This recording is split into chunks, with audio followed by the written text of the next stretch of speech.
Hello everyone, and welcome to today's webinar, Aging Well, Building Better Diets Through Nutrient Density. This webinar is sponsored by General Mills. My name is Michelle Tucker. I'm a registered dietitian and nutrition scientist at the General Mills Bell Institute of Health and Nutrition. I'll be your host for the webinar today, as well as one of the speakers. If you're not familiar with the Bell Institute, we are a dedicated group within General Mills whose mission is to be the source of scientific health and nutrition expertise that creates value and growth for General Mills. Now, before we begin today's program, I'd like to cover a few housekeeping matters. 1, this webinar is being recorded.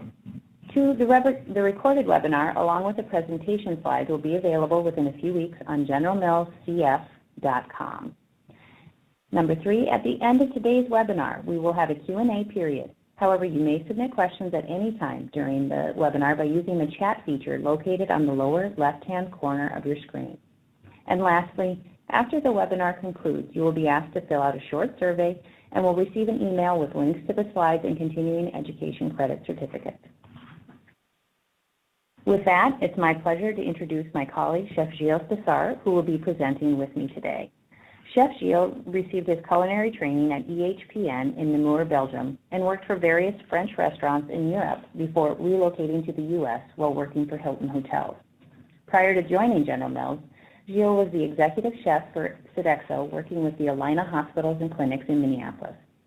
Since joining General Mills in 2013, Chef Gilles has offered support, training, and inspiration to major food management companies as well as operators within hospitals and senior living facilities, where he keenly recognizes the important role food plays in patient satisfaction and a guest total experience.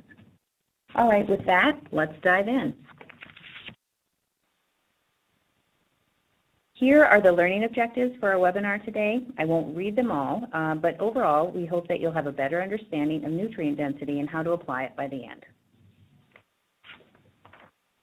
And here's our overview of today's presentation. We'll start with a broad view of the evolution of nutrition guidance and how we got to where we're at today. We'll dive deeper into the basics of nutrient density, covering what it means and looks like. Then we'll talk specifically about nutrition considerations for older adults and the importance of nutrient-dense choices. We'll then talk about putting it into practice and how those of you working with seniors can apply the concept of nutrient density to menus or counseling. Then we'll step into the culinary corner with Chef Gilles.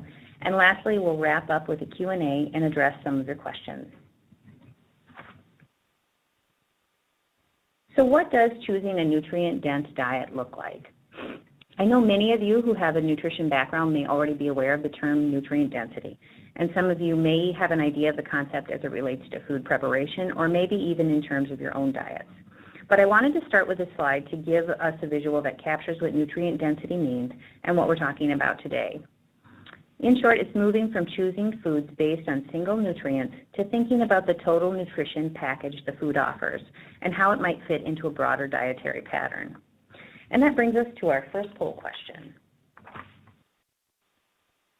Have you heard of the term nutrient density before pertaining to nutrition? You can select yes, no, maybe but don't know the meaning, and conceptually with a different term. So it looks like we've got a number of people responding. I'll wait for a second and give you a chance to make your choice in case you're in room with others. And when it slows down, we'll close it. A few more seconds. It looks like we have a winner here. I'm not gonna say who that is yet, but I'll give you a moment. Okay, let's wrap it up now.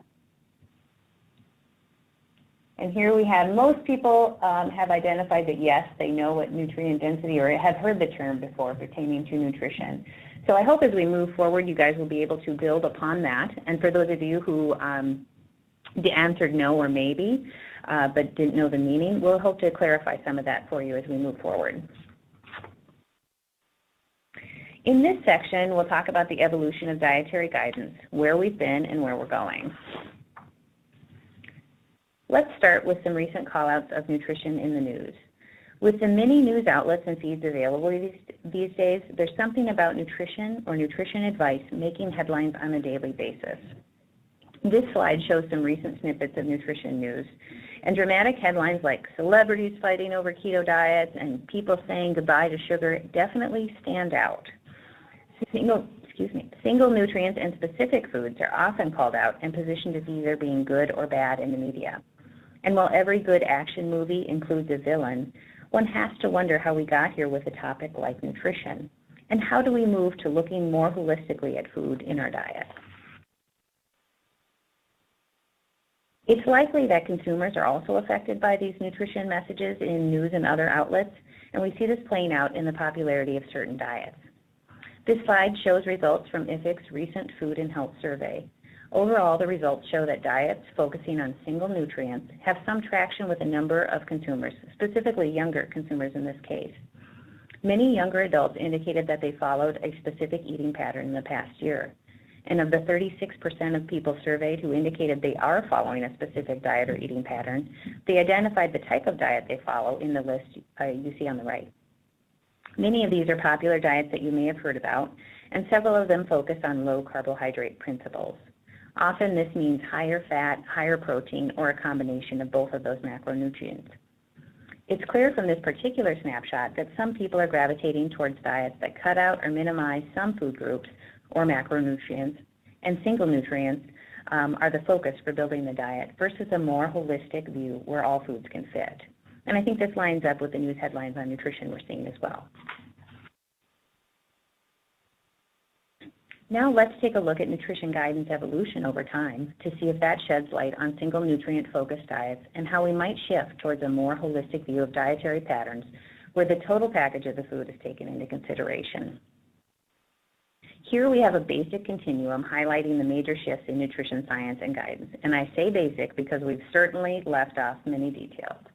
But nutrition science, as it pertains to the study of macro and micronutrients, is still relatively young.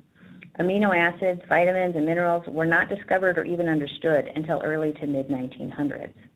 In those early days, nutrition science was focused on eliminating nutrient deficiencies.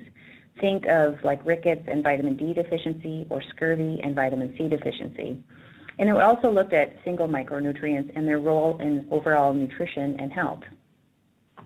With a better understanding of the role of many micronutrients, disease-specific vitamin and mineral deficiencies receded, as you might expect. There was a problem, they found the answer, and they were able to take care of it and cure it with simple shifts in nutrition. And the focus of nutrition science and recommendations then shifted to the prevention of chronic disease.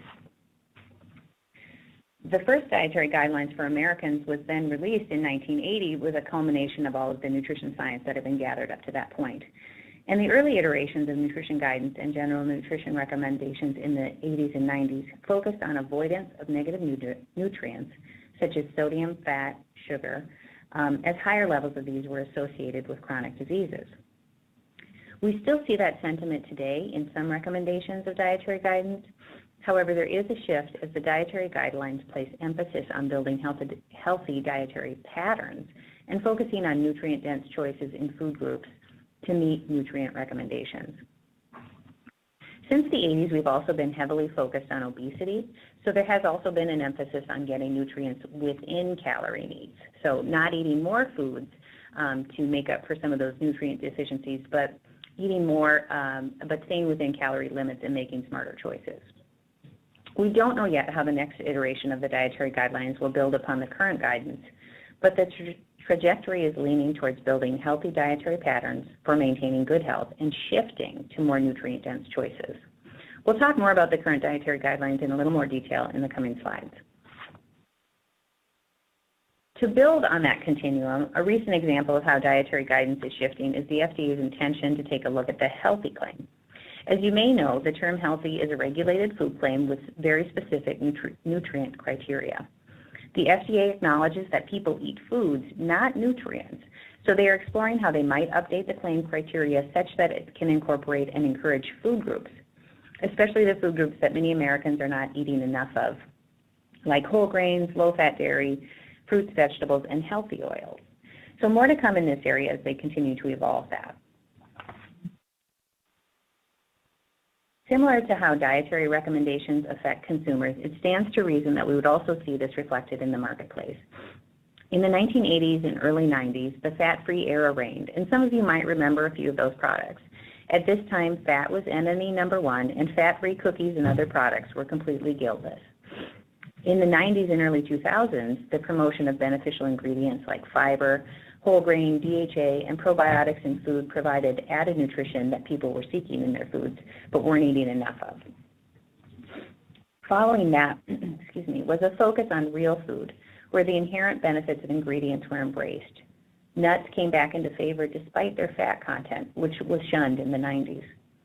And today we see avoidance of sugar, a focus on lower carbs and choosing the right carbs, and full fat is now acceptable, especially if they're perceived to be healthy fats.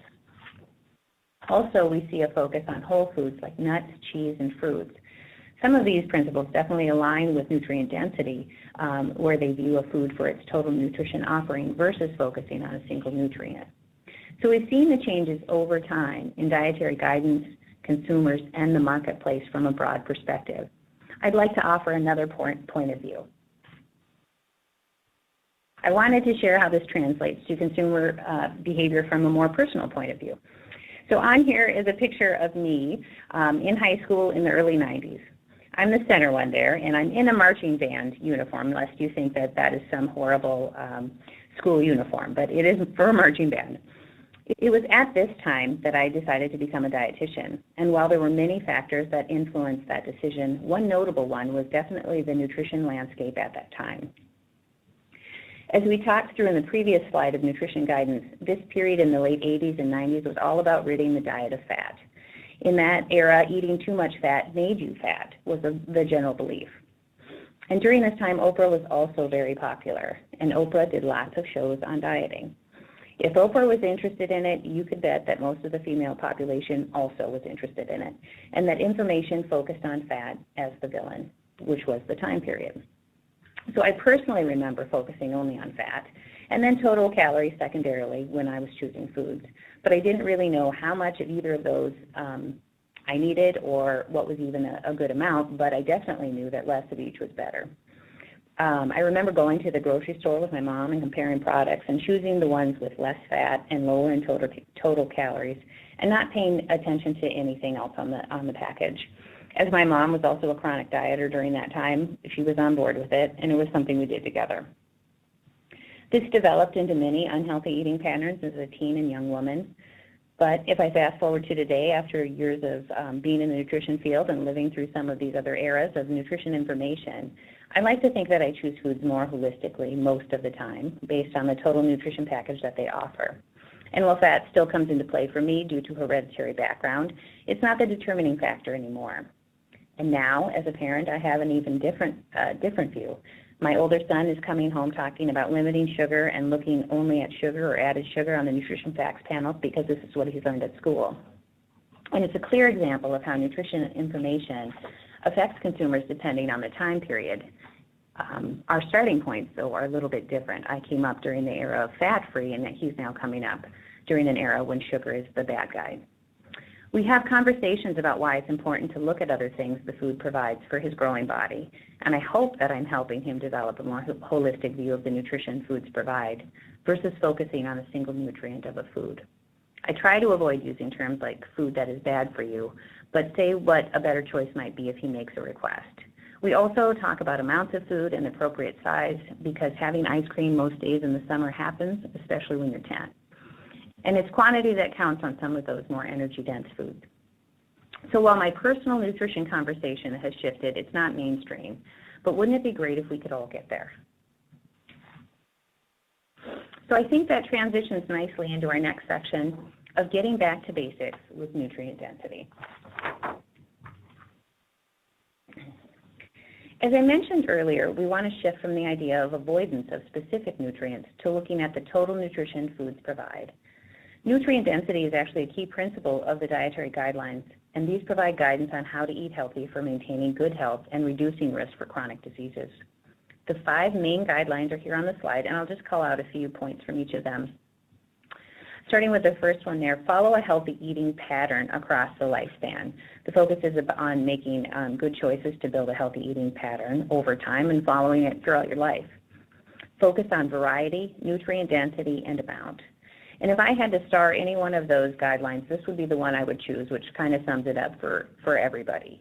If you focus on variety, nutrient density, and the amount, you're on a pretty good path to having a healthy diet. Limiting calories from added sugar and saturated fats and reduced sodium intake, and then shifting to healthier food and beverage choices.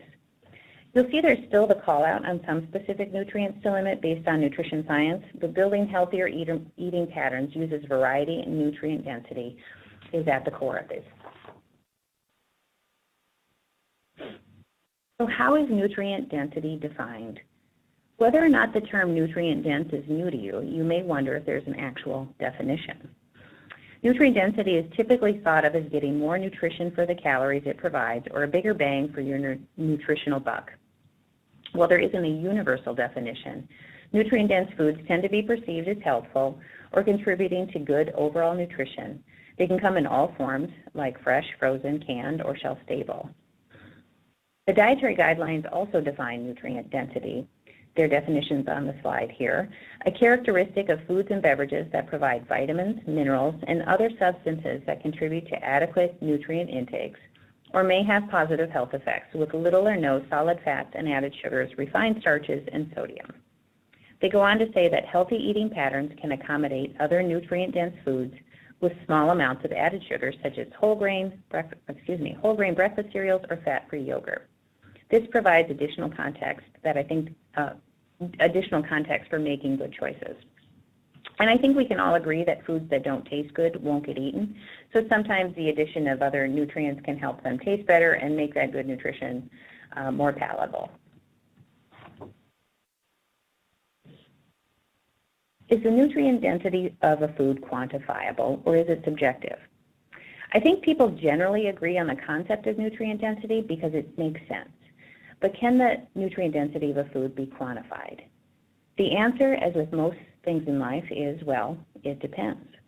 Scientifically, yes, there is scientific literature to support that nutrient density can be quantified as the contribution of nutrients per 100 calories, 100 grams, or serving size of a food. And it's called the Nutrient-Rich Food Index, or NRF. But do consumers have the tools or knowledge to quantify the nutrient density of a food today? This actually seems to be more subjective, based on what a person's food values may be and their perception of what healthy is. We've captured just a few social media posts that hashtagged nutrient dense, and some of these choices may or may not align with the others' perceptions of nutrient dense. So for consumers, we know that nutrient density is more of a subjective matter. So why is the topic of nutrient density important for building healthier diets, and how will it help consumers? It's a way to help consumers evaluate the full product offering of a food, including nutrient and food groups. So putting those both together to build a healthy eating pattern. Consumers are confused on nutrition. Nutrient density can help reduce that. Nutrient density also helps consumers meet nutrient needs without overdoing calories, which is something we all need to pay attention to. And it prevents consumers from unnecessarily eliminating foods. Ultimately, teaching consumers to choose foods based on nutrient density enables them to determine an overall nutritional value of foods. So let's look at these points a little bit closer. As we talked about up front, moving from a single nutrient focus to looking at the total nutrient package can help people build better diets. While there's a scientific method to determine a quantifiable nutrient density score of a food or product, that's probably not needed to help consumers put this into practice. As we've already seen, there were people using the term nutrient dense and already applying some of those concepts to it, to making their choices. Helping clients shift to more nutrient-dense foods encourages them to look at a food's nutrition facts panel and determine how their choices can be swapped or traded up for a better choice, especially within a food group. So, for example, does their snack bar provide what they need, or could they make a better choice that suits their needs and gives them more nutrition? Nutrient density can also help reduce consumer confusion. The IFIC Food and Health Survey found that 8 out of 10 consumers find conflicting advice about what to eat or avoid, and this leads to confusion and doubts about their food choices. I think we can all relate to this, whether we feel it ourselves or have had people ask questions. Nutrient density moves us from avoiding nutrients or food groups to more positive consumer messages. And as a dietitian, talking about food more positively and helping them make dietary shifts is received better than messages of what they can or can't have. Focusing only on nutrients to limit, such as sugar, saturated fat, cholesterol, or sodium, without regard to the beneficial nutrients a food might provide, may unintentionally limit nutritious food choices. Foods and beverages should be evaluated on their complete nutrition content, not only on the nutrients to be limited. So labeling a food as either all good or all bad is leaving out part of that nutrition story. A few examples here show that foods with a health halo, like avocados, which are totally having a moment right now, and dried fruits can have nutrients to limit, and foods that occasionally have a negative perception, like dairy or potatoes, can also have nutrients to encourage.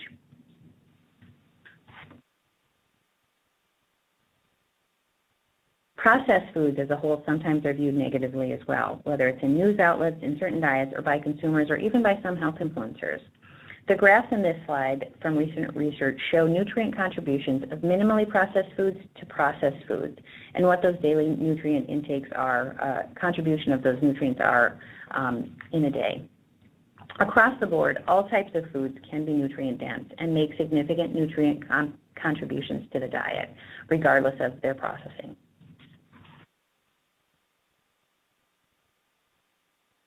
Now that we've got a good background on nutrient density, let's talk about the diets of older adults and begin to understand how the concept of nutrient density can be applied to help this population build healthier diets. Here's MyPlate for older adults. When talking about the overview of nutrition needs for older adults, I think this visual is really great. It shows a general healthy eating pattern for older adults. It was created by Tufts University and AARP, and the goal here was to emphasize the unique needs of older adults, because older adults are not like everyone else. There are some things that come with aging that have an effect on their nutrition. And I'm just going to pull out a few highlights here, but you'll get the slides later and can dig in deeper if you want to take a look a little more closely. You'll notice that fruits and vegetables dominate on the plate, which is common for a lot of people, or should be how the MyPlate should look for a lot of people, regardless of age group. But you'll also notice that there's an emphasis on convenience. Frozen and canned foods, as well as other ways to prepare foods are listed in here. And some older adults are on limited budgets, have limited cooking abilities, are cooking smaller meals for one, or are just busy and on the go. So all types of foods can pack great nutrition and meet their needs for convenience, affordability, and ease of preparation. As with all stages of the lifespan, calories matter. And when you get older, energy needs decrease. So choosing nutrient-dense foods within calorie needs becomes imperative for good nutrition. So choices that they call out within these food groups focus on low-fat choices, the use of healthy oils, and choosing lean proteins to help manage those calories. I like that this graphic also points out the importance of activity and fluid on a daily basis, because those are important since calorie needs decrease, as we talked about, and there's a decreased sense of thirst that happens as we age. So overall, I think this provides a great overview, and we'll dig in a little bit more. So now we know what a nutrient-dense MyPlate looks like based on dietary guidance, but where exactly are older adults landing when it comes to following the dietary guideline recommendations? This graph here represents food group recommendations for people 51 and older, and where people are at or above recommendations and where they're falling short. So looking at the chart, focusing on the left-hand side, you'll see most people 51 and older are falling short on recommendations for fruits, vegetables, whole grain, and dairy, with a low percentage of people meeting recommendations for those groups.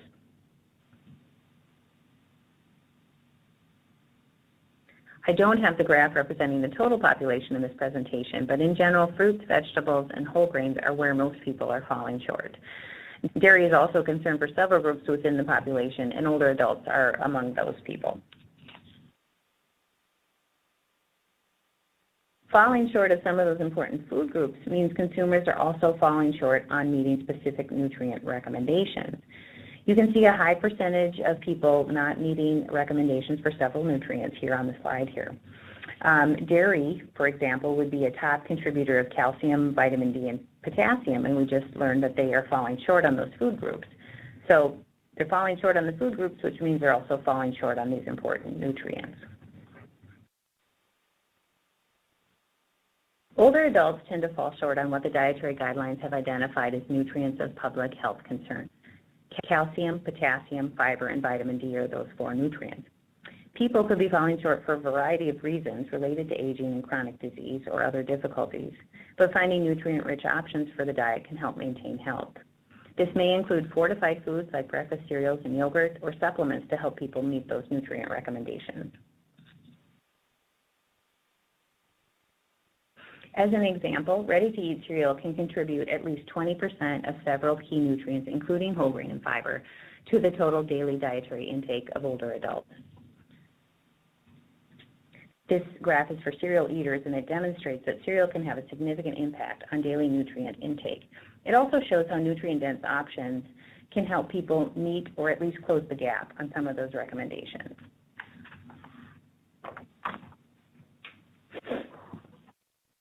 We talked about some nutrients that older adults are falling short on, but let's dig a bit deeper on the 4 big ones we mentioned, as well as vitamin B12.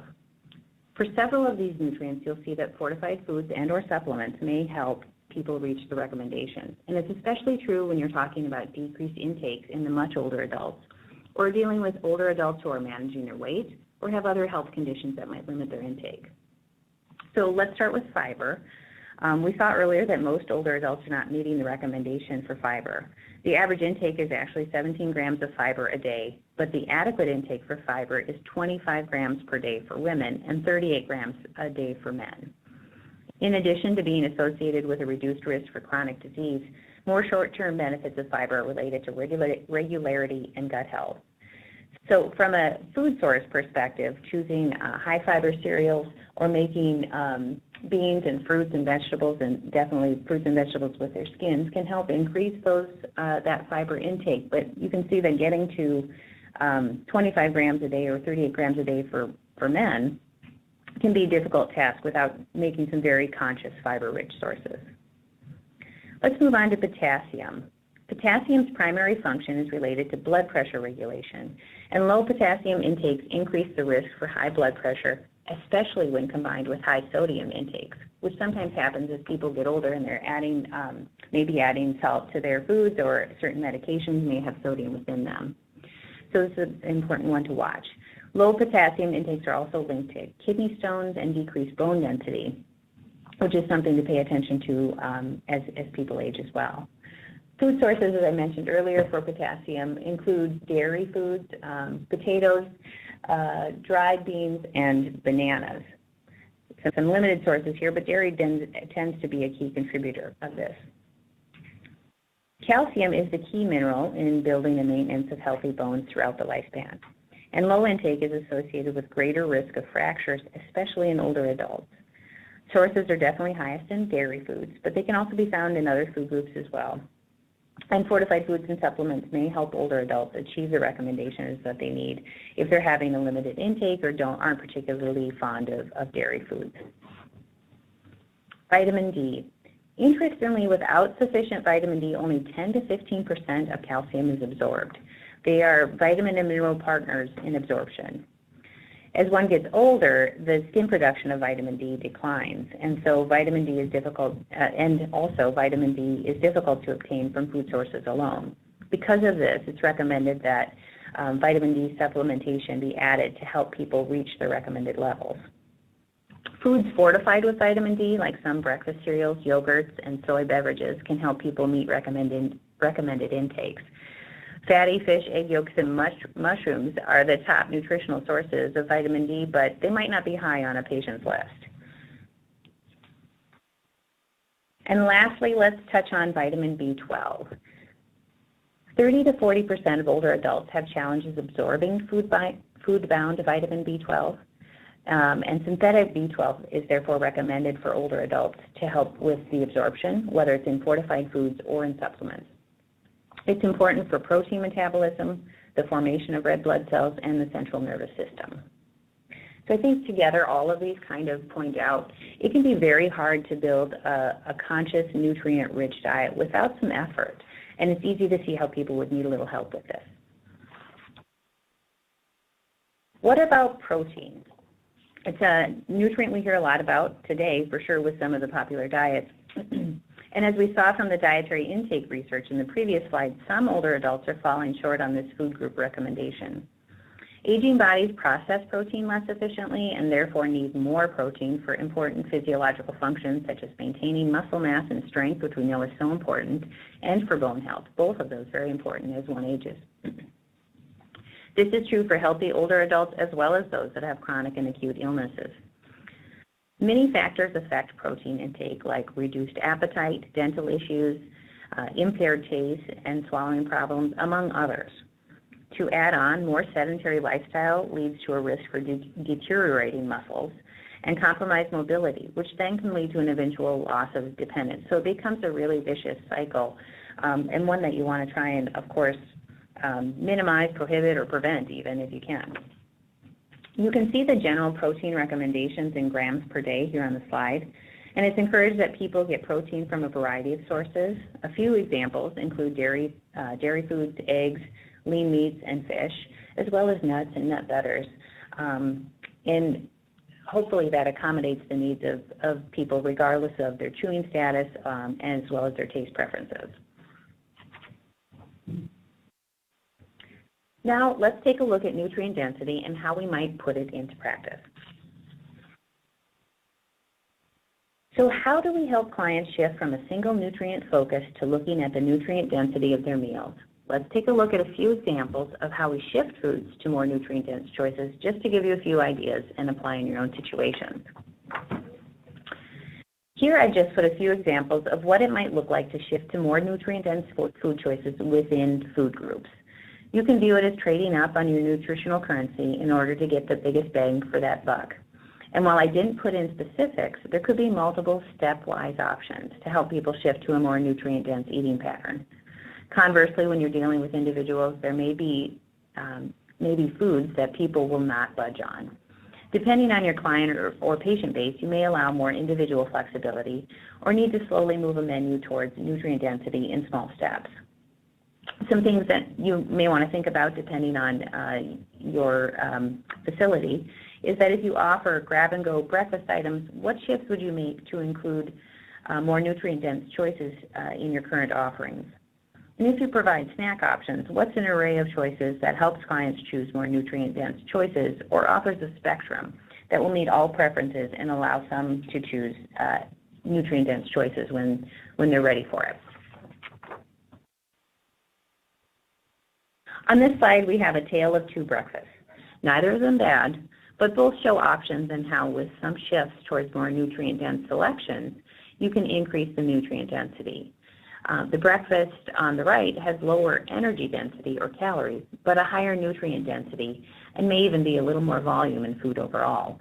But we put a few menu items together there that may or may not fit in with the preferences of the patient, but just shows a different way of approaching breakfast with just a few simple swaps. As a reminder, there could be lots of intermediate steps in between depending on the patient, or if you're in charge of menu offerings, there may be a mix of menu selections available that allow patients to make the shifts they're comfortable with and still meet those patient satisfaction scores. Let's look at how nutrient density plays into some current popular diet trends. Older adults are influenced by diet trends like all age groups are. The healthy older adult may now have more time to focus on their diet and may have concerns about aging healthfully. As a nutrition professional working with older adults, understanding their concerns and why they might be choosing a popular diet or focusing on specific nutrients to avoid or accentuate is a great starting point. All of these trends have a positive element that can be worked with or shifted with education to help them achieve better health. As with any client, starting by looking at their total diet and discussing areas of concern can get them moving in the right direction. And for those that are adamant about following a certain type of diet that is more single nutrient focused, there's opportunity to help clients understand nutrient-dense choices within the constraints to help them move in the right direction as well. So I'll leave most of these here for you to read, but want to point out a few of these diet trends and what is positive and negative about them.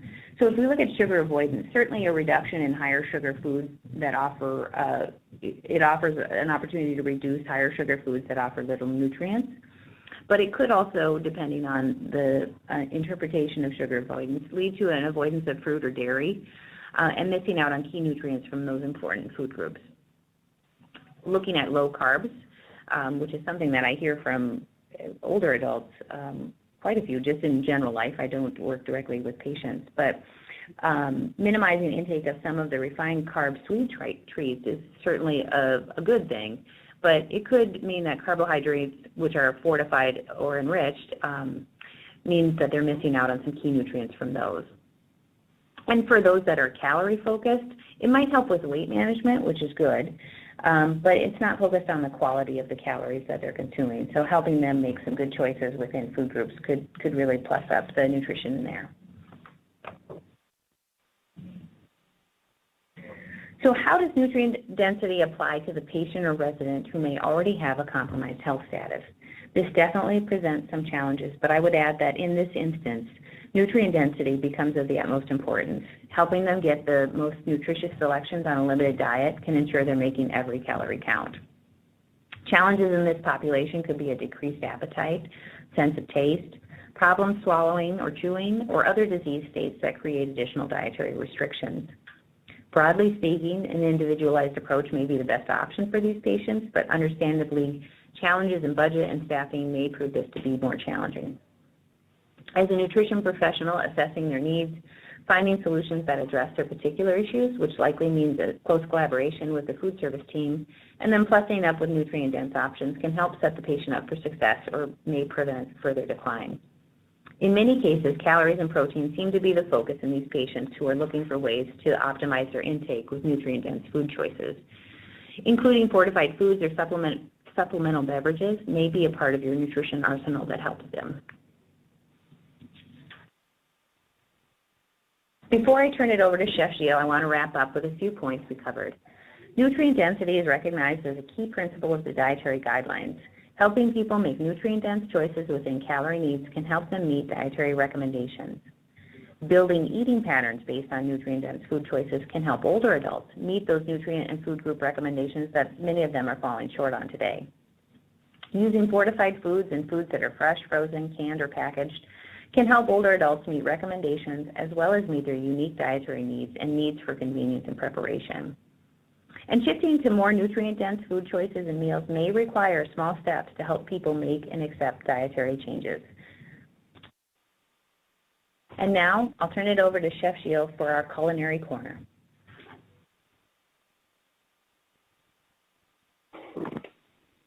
Hello, and thank you, Michelle, for this wealth of information. On part 2 of this webinar, I'm going to take you a little bit in the back of the house. So I'll go through a couple of slides first, and then I will take you in our culinary center here to do a couple recipe demonstration of what we can do to increase the nutrient density in some of the recipes you may already be doing or may want to consider doing in the future. So let's get going.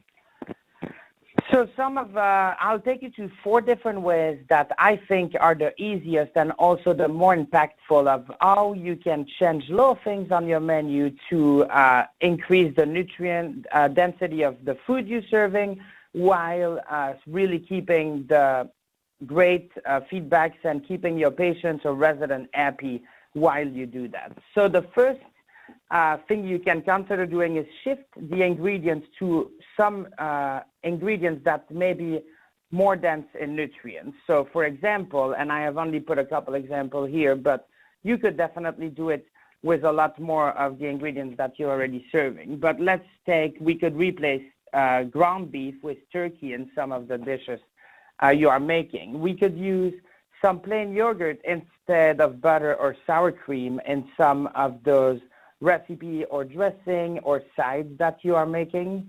Using Cheerios cereal instead of white bread and meatloaf is a good one or that you can do because not only you are adding some nutrient to the dish, but you are also making it gluten-free now, which is always something that we are trying to consider when creating recipes. You could serve some fruit-based smoothie instead of a milkshake. It's actually really funny because if you take a strawberry milkshake where you're using ice cream and replacing it with a fruit-based smoothie that you add yogurt to, so replace the ice cream with the yogurt, they can both be really delicious, and you tend to have a little bit more of the strawberry flavor come out with the smoothie. So that is definitely a good one here. And then instead of serving fried chicken the old way, you could bread it with cereal and bake it instead. It's still really delicious. You're still serving one of the staple items that your patient or resident may want or like, but you now made it drastically better for them. One of the other tips that I always recommend is to plus up the menu favorites. So take the items that you sell the most on your menu, or that you serve the most, and think of ways that you could do, that you could change the recipe a little bit to make it a little bit better for them. So I like to take the example of the children when you have to basically hide the vegetables in everything that you're making. And I'm thinking of taking this example kind of the same way. So if we're making our turkey meatloaf now instead of ground beef, what can I do to even increase the nutrient more? I'm thinking grabbing my RoboCoupe or my food processor, and then if I chop vegetables really fine or puree them, I can now add some of that into the ground meat, and I'm adding some of those nutrients. And if I'm using cereal, gluten-free cereal instead of the bread, that can absorb some of the moisture from the vegetable. After you do those two little changes, you have something that does have the same consistency as a meatloaf, and that they really can taste those vegetables that are added in there. Adding yogurt to guacamole or hummus or other recipes like the dressing, as I talked earlier, is also something to consider, because it will drastically reduce the fat that you're adding to those recipes, but it will keep the consistency the way you want it to be. So that's also something to consider. One of my favorite item or activity, if you will, is to actually create moments, create occasion where your patient or your resident can gather around food, but really you're not just serving them the typical cookies or donuts that they love, but once a week maybe, or once in a while, you could switch it up to a smoothie break or a cereal bar. Just kind of making it more interactive for them has been really successful when I've been working with some senior living facilities in the past, because they do love interaction, and they do love to be able to kind of make the food the way they want it to be. So creating those activities are a great way to increase morale, but also increase the amount of nutrients they are eating. And then finally, I think every single webinar I've done in the past, I always talk about presentation, but presentation of the food should be one of the number one aspect of what we wonder or worrying about, because it makes a huge difference. So what can I do to make the food better looking, to make it more interesting for people to look at it, because we do eat with our eyes first. So a couple things you can consider is keeping the plate clean always. Don't put stuff around the edges. It's there so that somebody can carry the plate. It's not there to have chopped parsley or other things put all over it. Keep it colorful with the vegetables. So putting the vegetable in a certain spot on the plate so that the patient or resident can see it makes a huge difference. I love to always put sauces at the bottom. So instead of covering the entire plate with the sauce or the protein or whatever you're putting the sauce on, putting it at the bottom actually increase the appeal of a dish. And then if you can afford it, using fresh herb and finishing up the dish is a very easy way to add color as well as flavor to any dish. And if you don't have them, a cheaper way to do it is to use citrus. So oranges, lemon, lime, those are fruits that are not too expensive and that don't go bad really fast, so that you can keep and use as a garnish. Going to the next slide, before I start up our video here, the menu design I've learned over the years is extremely important. So consider designing your menu a certain way that people pick the items that are better for them. So center food in the middle section of what you think they should be eating or that you're wanting them to eat. Do a chef special section on your menu. People love chef special, or do a chef special insert for certain moment or different holiday or occasion throughout the year. If you have locally sourced item at certain time of the year, make sure you kind of promote that. If you're already buying them, there's no reason not to promote it. And then really focus on the seasonal offering. They usually tend to be cheaper ingredient anyways when they're in season, and people like to know that it is in season. And then circling the item that you want them to pick. So those that are more dense in nutrient, if you put a box around them, can kind of bring the eye to that element right away. So I will now turn it over to myself, but in the kitchen. So I'll start a video and we'll be right back with you. Hello, I'm Gilles Stassert, corporate chef here at General Mills. Today I will show you how to make nutrient-dense recipes that are delicious and easy to fit into your menu. First, I'm going to show you how to make our stuffed pepper recipe. It is gluten-free and made with our Honey Nut Cheerios. It offers a great way to leverage the cereal that you already have in your pantry. And one serving of the stuffed pepper and scratch-made sauce offers 6 grams of fiber and 15 grams of protein with only 320 calories. It also offers 100% of both your daily value of vitamin A and C. First, you're going to grind the Cheerios in a food processor until they are finely ground. Then you're going to soak the cereal in coconut milk for approximately 10 minutes. You're going to stir in your ground turkey with the seasoning, which are ginger, curry powder, black pepper, tomatoes, and onions. Depending on the size of your red pepper, you may want to cut them in half if they are very large, or slice off the bottom if they are small, so they will lay flat on the plate. Seed them and spoon 4 ounces of the filling into each pepper. Place the filled pepper in a pan, cover with foil, and bake at 400 degrees for 50 minutes.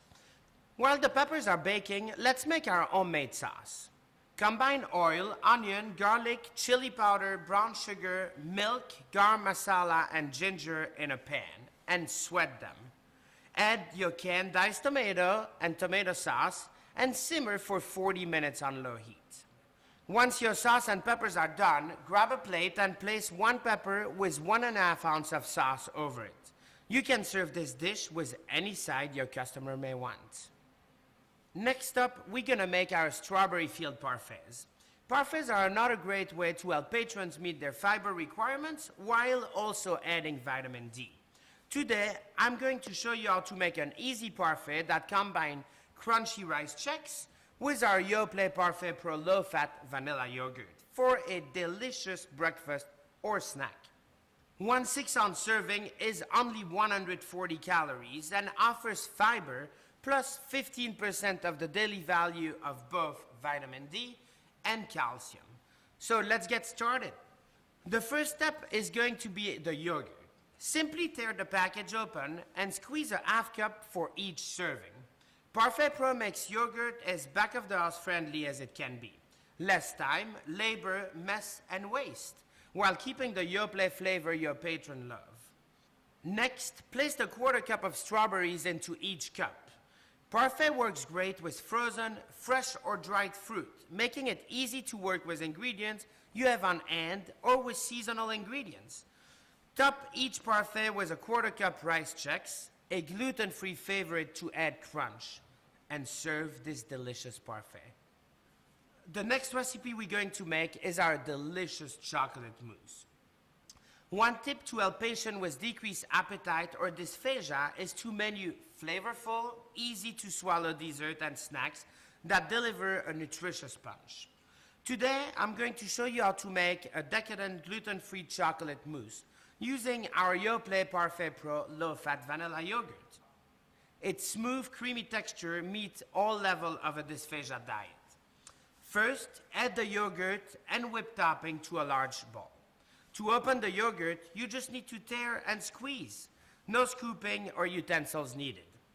Mix using a whisk until it's light, airy, and well blended. Add your chocolate chip to a microwave-safe bowl and microwave until melted. Add 1 cup of the yogurt mixture into the melted chocolate so it won't harden. Fold it using a rubber spatula until combined.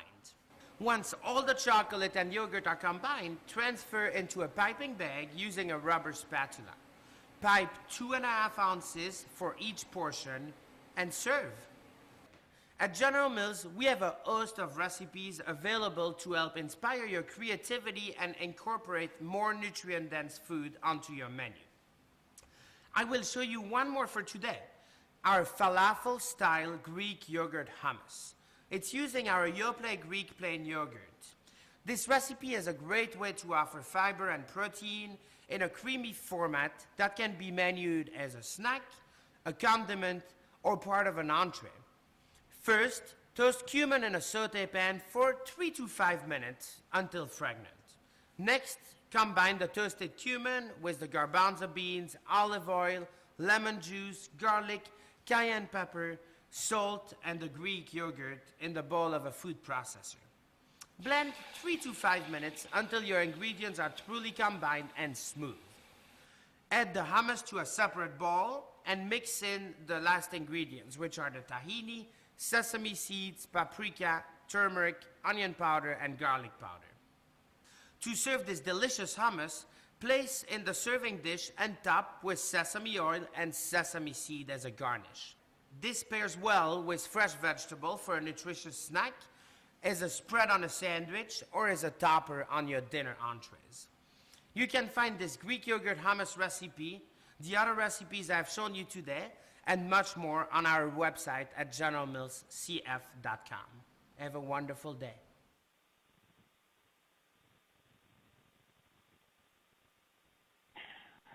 All right, we are back, and once again, the recipes are available on our website at generalmillscf.com, and there's a lot more delicious recipes that you can pick using ingredients you already have in your house or by simply searching specific recipe name.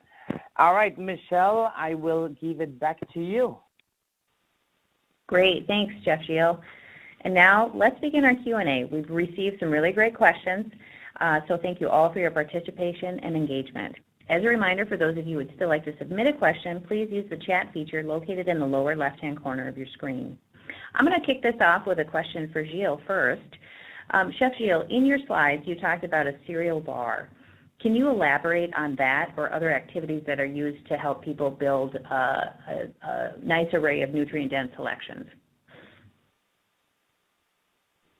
Oh, absolutely. And sorry, I guess I didn't explain it well enough when I was talking about it earlier. So basically a cereal bar, and we have all the information that you need, once again, to build that on our website. But what we do is kind of think a parfait bar where you have yogurt and all the fruit topping.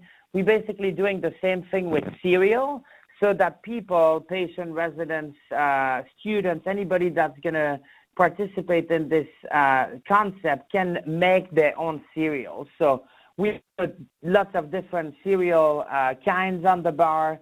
Then we have a lot of different toppings that they can put on there that go from fruits to nuts to dried fruits to basically anything that you have in house you can put in there if you think it will pair well with cereal.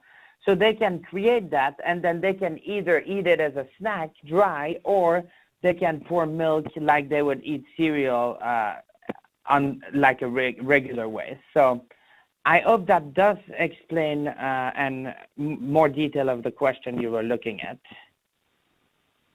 Yep, great. Thanks, Chef Gilles. And as a reminder, and you mentioned it as well, definitely check out generalmillscf.com where Gilles has a lot more recipes available on there. So I'm going to give myself a two-part question in the interest of time here because we'll need to wrap up soon. But my questions that I have for myself are, what are the biggest barriers for people to adopt more nutrient-dense choices? And then what are some tips for residents who are creatures of habit with little interest in making changes? So related to that first point, what are biggest barriers? I think People are creatures of habit. They may not even think that there's anything wrong with their diet. So if you're in the position of helping people make changes, there's an opportunity for education and showing people, with some of those examples of like, hey, what do you like to eat, and how can we plus this up with some nutrient-dense options?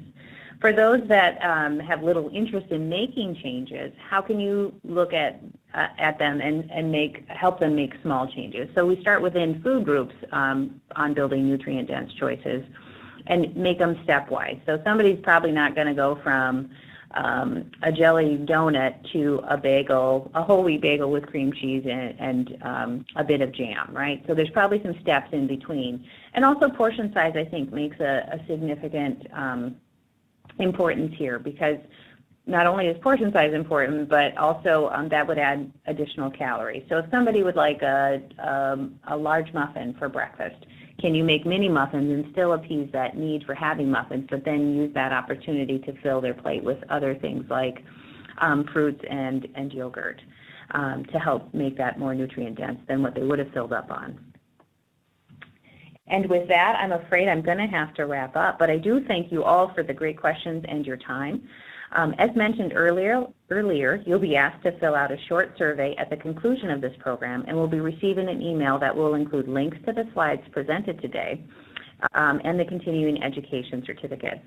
We invite you to follow the Bell Institute and General Mills Food Service on social media, and also explore our websites for nutrition education resources, videos, recipe inspirations, and previously recorded continuing education webinars. Lastly, please watch your inbox for future webinars and free continuing education opportunities from us. This concludes today's program. Thank you all so much. You may now disconnect.